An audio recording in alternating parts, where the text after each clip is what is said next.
السلام عليكم ورحمة الله وبركاته. مرحبا بكم يا البنات في فيديو جديد ووصفة جديدة. وصفتي لنهار اليوم كوكا مورقة بلا زبدة توريق بلا زبدة عادية، بالزيت والنشاء برك.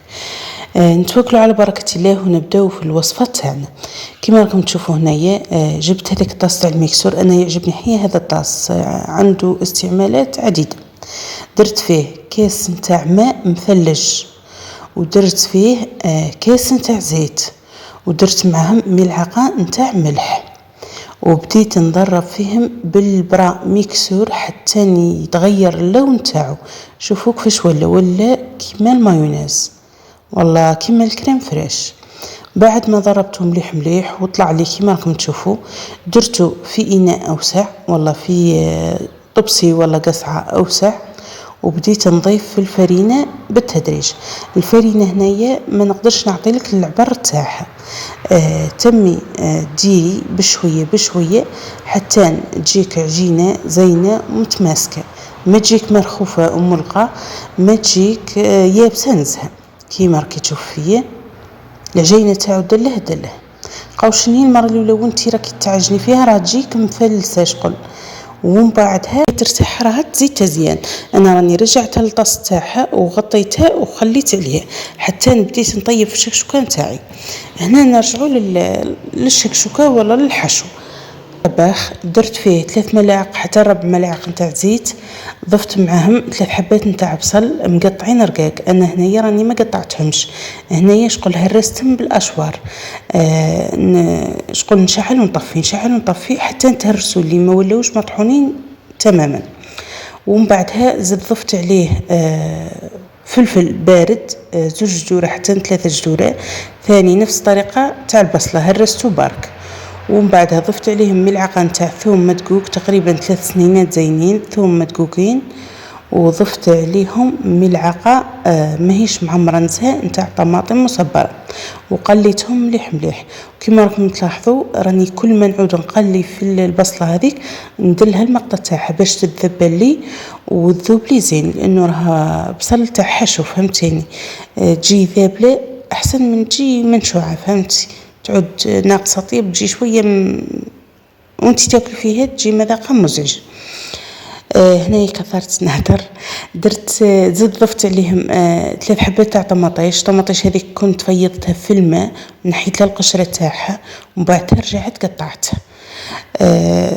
ومن بعدها بديت نضيف التوابل، درت الملح، درت شويه عرق اصفر، ودرت شويه نتاع عكري حلو وشويه عكري حار كيما راكم تشوفوا، وفلفل اسود، رشه تاع فلفل اسود، وخلطت مليح مليح وقعدت نقلي فيهم. هنا راني ما درتش المقطع، قعدت نقلي فيهم حتى الماء تاعهم كامل راح كيما راكم تشوفوا. رجع العجينه تاعي، شوفوا العجينه الله يبارك كي ارتاحت، راه راح لها هذاك التفلاس. حق قلت لكم المره الاولى راح تجيكم شويه ما تتلملكمش زين، ما تجيش تحسوها فاسده، فهمتوني. بعد ما تريح شوفوا الله يبارك فاش تجي ملته وزينه.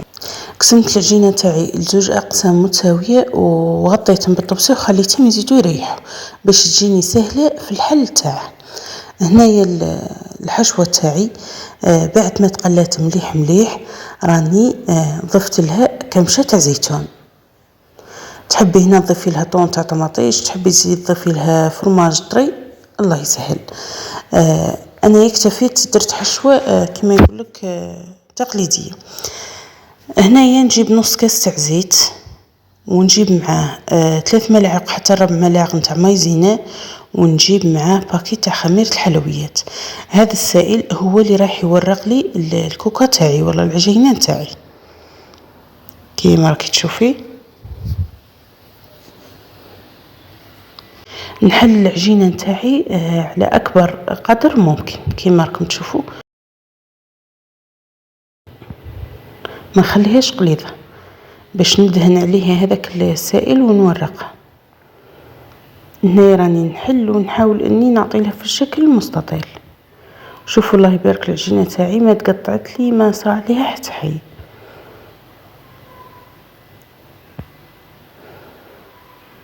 كيما راكم تشوفوا هنا يعني نعاون فيها باليد نتاعي، حاولت اني نحلها على شكل مستطيل.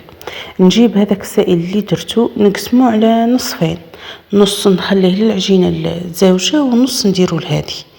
كيما راكم تشوفوا هنايا انا نشتي ندهن بيدي، تحبي تدهني بالفرشه ادهني، انا نشتي ندير بيدي باش نعرف البلاصه اللي فيها والبلاصه اللي ما فيهاش كيما راكم تشوفوا.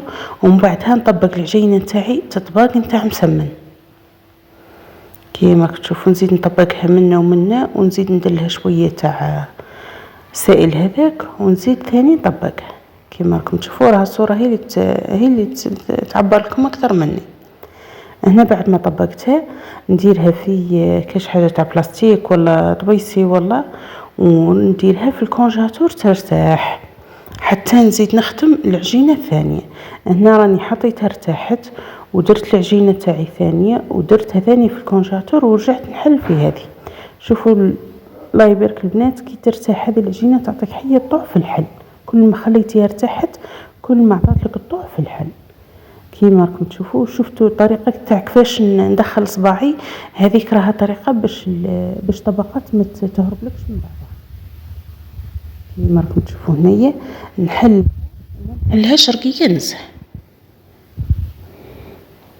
ونجيب الصينيه نتاعي اللي نكون دهنتها من قبل بزيت، والله اذا توفر عندك ورق طهي ديري ورق طهي من تحت.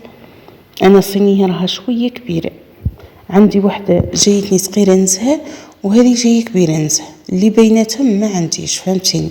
انا راني درت وما وصلتش العجين تاعي حتى للحواف فهمتيني، درتها شغل في الوسط برك كيما راكم تشوفوا. هنا بعد ما حليتها وسقمت لها الاطراف تاعها وعدلتها زين درت الحشو تاعي. الحشو يكون بارد ما ديريهش سخون باش ما يقطعلكش العجين. هنا هذه طبقه ثانيه قلت لكم كنت حطيتها في المجمد خليتها ترتاح. وشوفوا اعتمدت نفس الطريقه نتا انه شغل نقرصها بصباعي هيك باش الطبقات ما تهربليش من بعضهم، ونرشها بشويه تاع مايزينا ونبدا نحل فيها. شوفوا هنا الله يبارك كيفاش راح حليتها وعطاتني قلت لك الطوع في الحل بها مرتاحه كيما كنت تشوفوا. نزيد ندير الطبقه الثانيه على الطبقه الاولى فوق الحشو ونبدا نعدل فيها.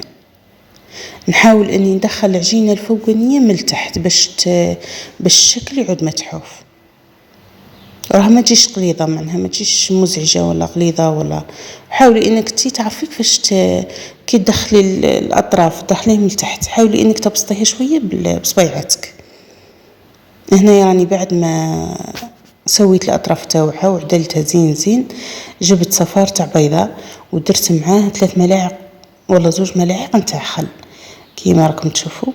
وهنايا بديت نطلي في العجينه نتاعي ولا في الكوكا تاعي بالبياض البيض، عفوا بديت نطلي في العجينه تاعي بصفار البيض.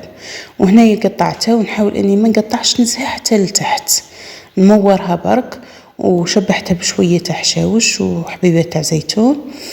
وراكم تشوفوا هنا دخلتها طابت للكوشه على اعلى درجه، طيبتها من تحت ومن بعدها طفيت وزدت طيبتها من فوق وخرجت مقرمشه دله. هنا بعد ما خرجتها كاضافه اختياريه انا عندي شويه تاع سمن دهنتها بها باش تعود تلمع كيما هاك تعود بنتها تزيد زيان. تحبي ما ديريش عادي، انا قلت لك راني درتها. تحبي سمن تحبي زبده. انا المعجنات دائما كي يخرجوهم سخونين من الكوشه نشتي ندهنهم بسمن ولا بزبده ولا بزيت زيتون كيما راكم تشوفوا. هاني قطعت لكم حبه من الحاشيه، شوفوا الله يبارك ماهيش قليظه وماهيش ما. قلت لكم تحبي تضيفي فرماج رابي ضيفي عادي ولا فرماج ابيض ولا. انا راني اكتفيت بها بسيطه واقتصاديه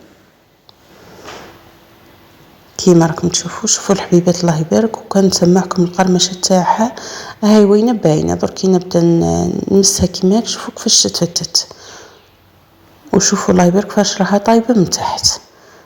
راني هنا زعما نسمع لكم في القرمشه يا اخي راحت والو ما الصوت ما مخلط.